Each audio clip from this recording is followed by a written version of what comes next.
My WWE Supplemental Draft 2009 thoughts. The Supplemental Draft happened yesterday afternoon. It took a little while to get through all the picks when they did it on WWE.com, but overall, I gotta say, this year, the WWE Draft and the Supplemental Draft, I gotta say, Supplemental Draft, nothing really huge happening. I think, one real good pick happened out of it for SmackDown, and I think it got ECW some good talent. Raw, it was decent for Raw. And as far as the WWE Draft this year and the Supplemental Draft, I gotta say, this is probably the first year, in my opinion, that it actually made Raw and SmackDown pretty much even with each other, where you are interested in still seeing Raw, and actually SmackDown, I think, has enough talent now that it's actually, worth going out your way to see SmackDown when you're able to check it out. Because definitely SmackDown, I would say, has the better talent right now, because you got CM Punk, Chris Jericho, Rey Mysterio, Shelton Benjamin, Jeff Hardy, Undertaker, and Edge. Whereas on Raw's side, you still got some good talent, but Raw pretty much has a lot of star power, which that's what Raw's supposed to be anyway, the bigger show. So you got more star power on Raw, but I think you got better talent on SmackDown, because Raw, you got, Randy Orton, Triple H, Batista, you got a couple other people as well, John Cena, and you got MVP on there now, which I'm really interested in to see what WWE's going to do with MVP now. Now, as far as the Supplemental Draft, I'm just going to go through and tell you my thoughts of all the picks from SmackDown, Raw, and ECW. Like I said, the best pick that came out of this Supplemental Draft was to SmackDown, and that is John Morrison. Even though I didn't really want to see John Morrison and The Miz break up, if you definitely wanted to break them up, I'm glad they kind of maybe did it now, because John Morrison is definitely worthy of being a great single star down the line. I see him probably within the next 2 to 3 years to be worthy of, barring any injuries, next 2-3 years, it wouldn't shock me if he's going to be able to be world championship material, because I think he's already almost ready for it right now. And with him on SmackDown, you could have a good IC division with Shelton, Rey Mysterio, and John Morrison right now, and slowly build him up to the main eventers. And as far as, SmackDown might be the better show for him instead of him being on Raw, because if he was on Raw, I don't think he would get, that much time to really go in there and perform in the ring as he would on SmackDown, since it looks like now they're actually going to maybe make the IC title mean something, and unfortunately, with MVP being on Raw, I'm hoping they use him right, but it's not going to shock me if they really do not use him at all and really do not utilize the U.S. title, because it seems like maybe they're switching it around where the U.S. title is not going to mean anything now, and now they're trying to make the IC title mean something with Rey Mysterio having it right now. So let me get to the Raw. Raw picked up 9 superstars. First one was Mr. Kennedy. Now, Mr. Kennedy, I said I would rather him go on ECW when I did my kind of preview for the WWE Draft and what I wanted to see happen. Not because I don't like Mr. Kennedy. The only reason why I said that was because he's so injury-prone that hopefully he doesn't get injured when he returns on TV, and he actually does do something this time when he's on Raw. But I really do not see something happening to him, because if WWE is obviously not going to push him too far unless, he finally proves that he's not going to get injured every 3 to 4 months or as soon as he returns. Because if I was WWE, I would not want to push him either, due to that fact that he gets injured so often. Now, number 2 was Primo Colón. So they made you think at the beginning that they were going to break up the Colóns. Thankfully, they didn't do that. Number 3 was Nikki Bella, and Brie Bella got on there as well as selection number 9. So the Bella twins are on Monday Night Raw. So the women's division, for Raw is probably not going to be that good. Beth Phoenix is still there. So the Nikki Bella and Brie Bella, they're decent in-ring performers. They're some of those women's wrestlers that I think if they have a little more training, they could actually be pretty good. And Beth Phoenix, I wouldn't mind seeing just Beth Phoenix completely squash a lot of these female competitors on Raw. As I said in my last video when I did the draft thoughts, haven't really seen much of Maurice, so I can't really, comment on what I think about Maurice. I've seen, some of the Bella stuff from FCW, and they seem like they're at least decent overall. Number 4 was Chavo Guerrero. This makes sense. Chavo Guerrero's just there to pretty much wheel around Vicky Guerrero.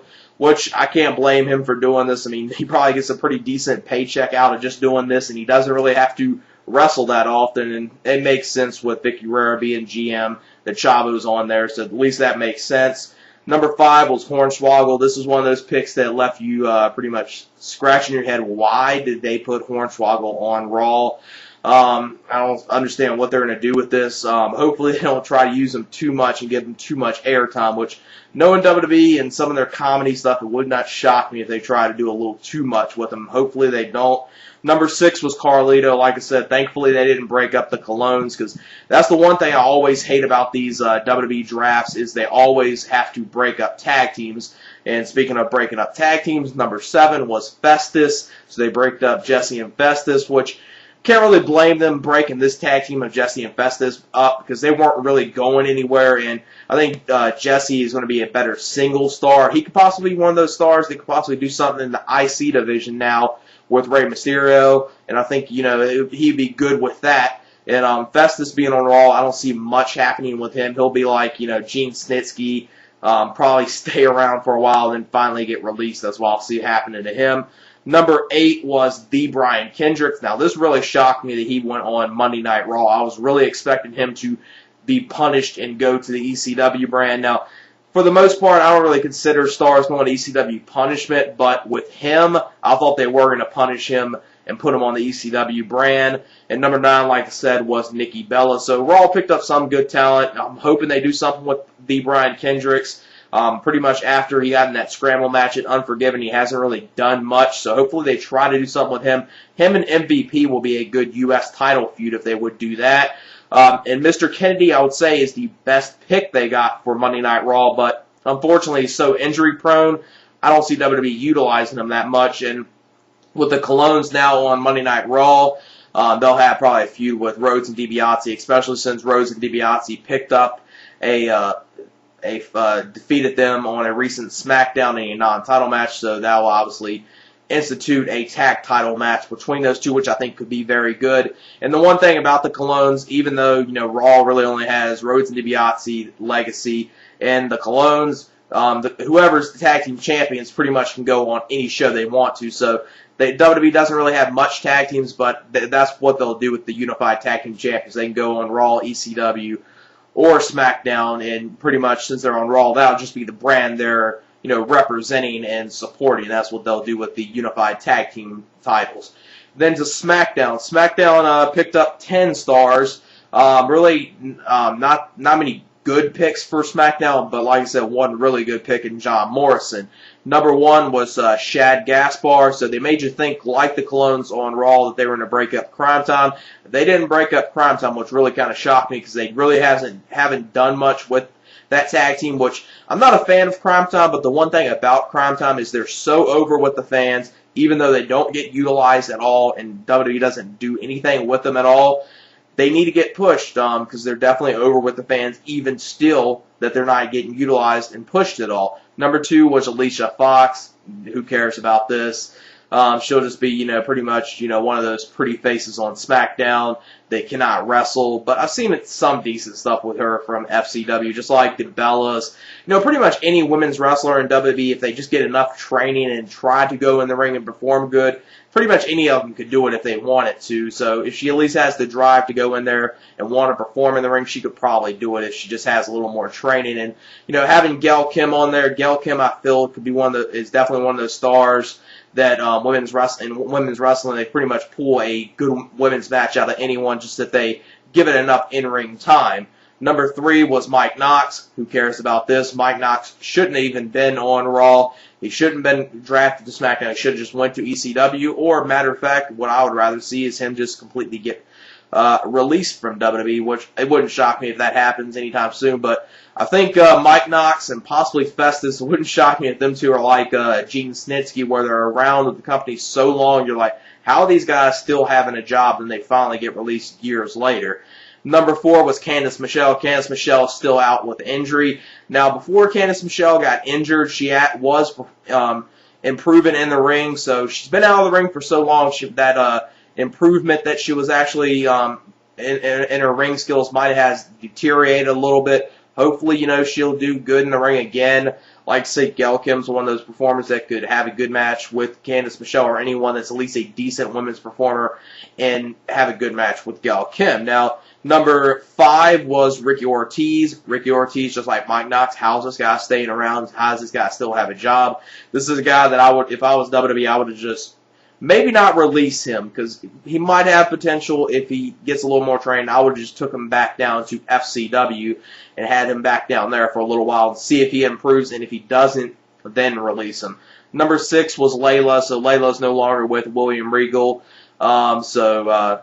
Pretty much, she probably won't do much on SmackDown. Number 7, John Morrison. Now, this was the best pick out of the supplemental draft, in my opinion, because I think John Morrison has a very bright future, and I think he's definitely going to be a worthy world championship contender at some point down the line, and possibly even a world champion down the line. I think he's definitely worthy of it. He has definitely the in-ring skills. He needs to maybe improve his promo skills a little bit, which might be the reason why The Miz got put on Raw over John Morrison when they broke up, because The Miz, he doesn't have he's not better in the ring than Morrison, but he's better on the mic than Morrison, and that's kind of what Raw kind of looks for, and SmackDown much more looks for, people that can perform in the ring, which kind of makes sense with John Morrison. I think it will be a better opportunity for him being on SmackDown anyway. Number 8 was JTG of Crime Time, so Crime Time's still together. And like I said, with the unified tag team titles, they can pretty much go on any show, ECW, SmackDown, or Raw. They just, whatever brand they're on, that's the brand that they'll just pretty much represent and support. And, possibly, the Clones versus JTG and Chad Gaspar of Crime Time, that could be good.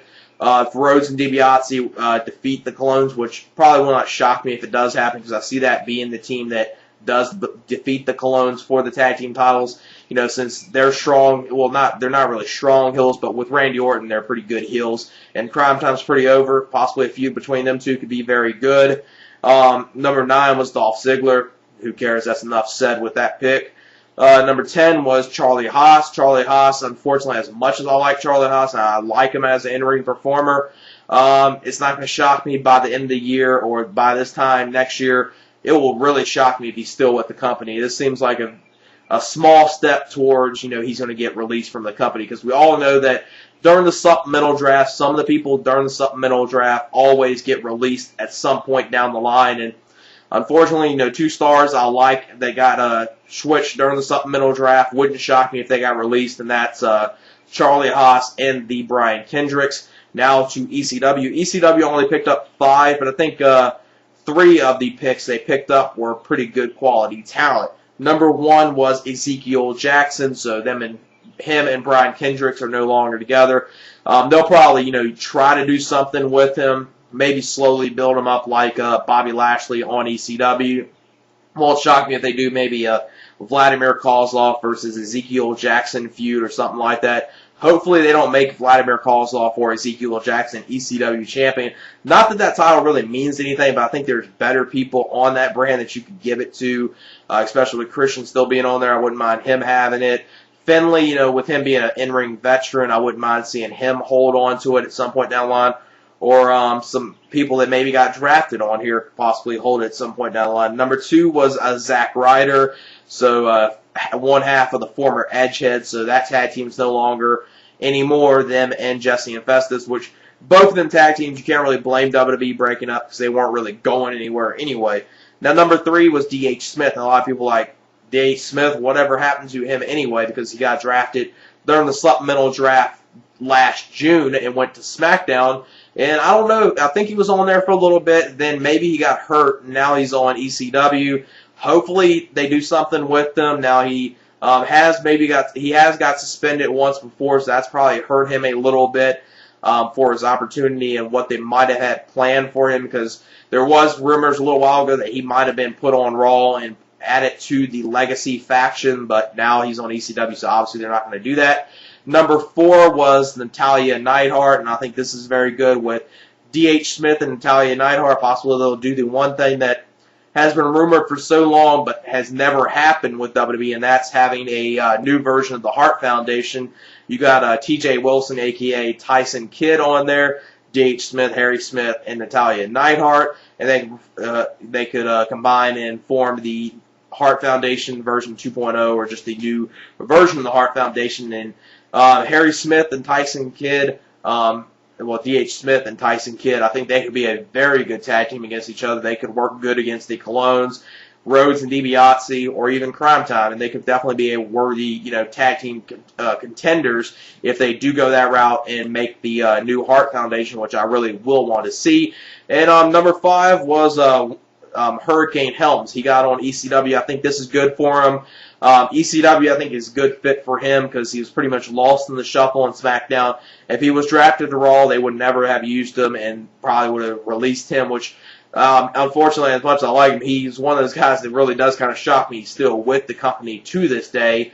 Hopefully ECW does work out for him because I think he is a good overall worker, and I think ECW is really going to help him out, possibly build him up. A feud with him and Christian will be good to see. D.H. Smith and him could have good matches. Tyson Kidd, Evan Bourne, and Finlay. So ECW is actually not looking too bad now. Now, Raw and SmackDown are even. Obviously, ECW is the third lesser brand, but for ECW is not looking too bad right now. You got Evan Bourne on there, you got Finlay, you got Christian Cage, well, just Christian now. You got D.H. Smith, you got Tyson Kidd, you got Natalya Neidhart, so possibly forming out of the Hart Foundation, and you got Hurricane Helms as well. So ECW is not looking too bad for a brand that's more or less just a development program that actually has a TV deal and just has the names ECW written on it. So don't look too bad for what ECW is. And yeah, that's my thoughts of the WWE Supplemental Draft that happened yesterday. Just wanted to get my thoughts out on that. Now I got probably 2 or 3 videos I'm gonna do over the next 2 or 3 days, and that's obviously I'm gonna be giving my preview / predictions of TNA's Lockdown pay-per-view. We got Ring of Honor's Cage Collision pay-per-view that's going to be airing tomorrow night on pay-per-view. Expect that pay-per-view review Saturday. Probably expect the TNA pay-per-view predictions probably tomorrow, then the TNA pay-per-view predictions Sunday. And I want to get in my thoughts of Ring of Honor's episode 4. So either tomorrow or Saturday might be one of those days I might post 2 videos in one day. Post it in a little span where it's like a 5-hour span in between instead of posting them back to back. But just to tell you, on one of those days, either tomorrow or Saturday will be one of those days I'll probably post 2 videos. And it'll probably be Saturday because I'll probably post my thoughts of episode 4 on HDNet of Ring of Honor and my ROH Cage Collision thoughts.